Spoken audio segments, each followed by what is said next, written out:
पार्थ पवार जमीन व्यवहार प्रकरणी शीतल तेजवानी, दिग्विजय पाटील आणि निलंबित उपनिबंधक रवींद्र तारूंवर गुन्हा दाखल। पार्थ पवारांचे अमिडिया कंपनीत 99% शेअर्स, मात्र अद्यापही गुन्हा दाखल नाही। पार्थ पवारांकडून 1800 कोटींच्या जागे कोटींमध्ये खरेदी। पुण्यातील कोरेगाव पार्कमधील जमिनीवरून अमिडिया कंपनीवर आरोप। स्टॅम्प ड्युटी म्हणून केवळ 500 रुपये भरले। पुणे जमीन व्यवहार प्रकरणाशी दुरान्वय संबंध नाही। माझ्या नावाचा वापर करून चुकीचं काम होत असल्यास पाठिंबा नाही। मुख्यमंत्र्यांनी चौकशी करावी। पार्थ पवारांवरच्या आरोपांवरून अजितदादांनी हात झटकले। 3-4 महिन्यांपूर्वी कानावर आलं होतं तेव्हाच सांगितलं होतं काही चुकीचं करू नका अशा सूचना दिल्या होत्या। पार्थ पवारांच्या जमीन व्यवहारावरून अजित पवारांची प्रतिक्रिया। पार्थ पवार जमीन व्यवहार प्रकरणी प्राथमिक चौकशीचे आदेश। अनियमितता आढळल्यास कडक कारवाई केली जाणार। मुख्यमंत्री फडणवीसांकडून स्पष्ट।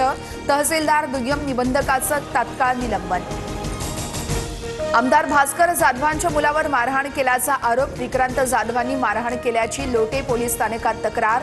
विक्रांत जाधवांसह 7 जणांवर गुन्हा दाखल।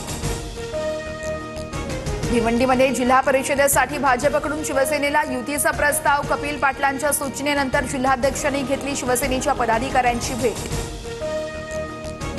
उपमुख्यमंत्री एकनाथ शिंदे आज बिहार दौऱ्यावर। बिहार निवडणुकीच्या प्रचारासाठी एकनाथ शिंदे मैदानात।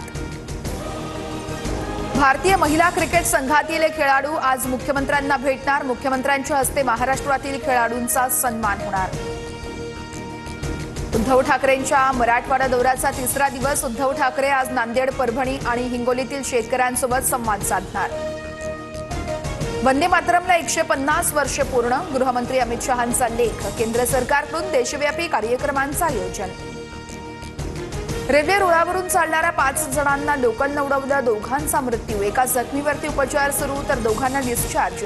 सँडहर्स रोड रेल्वे स्थानकावरील घटना। रेल्वे मोटरमन आंदोलनाचा गर्दीच्या वेळेस प्रवाशांना फटका। मुंबई, पुण्यासह राज्यभरात थंडीची चाहूल। पुढील 2 दिवसात तापमानात मोठी घट होणार। हवामान खात्याचा अंदाज। बोट चोरीनंतर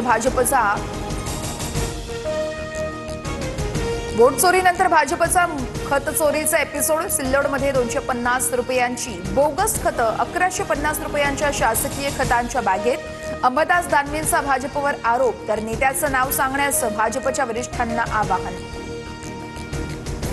मी घरी बसून शेतकऱ्यांची कर्जमाफी केली होती। फडणवीसांच्या आश्वासनांची ऑडिओ क्लिप ऐकवत उद्धव ठाकरेंचा घणाघात तर निवडणुका डोळ्यासमोर ठेवून उद्धव ठाकरेंचा दौरा। फडणवीसांची टीका।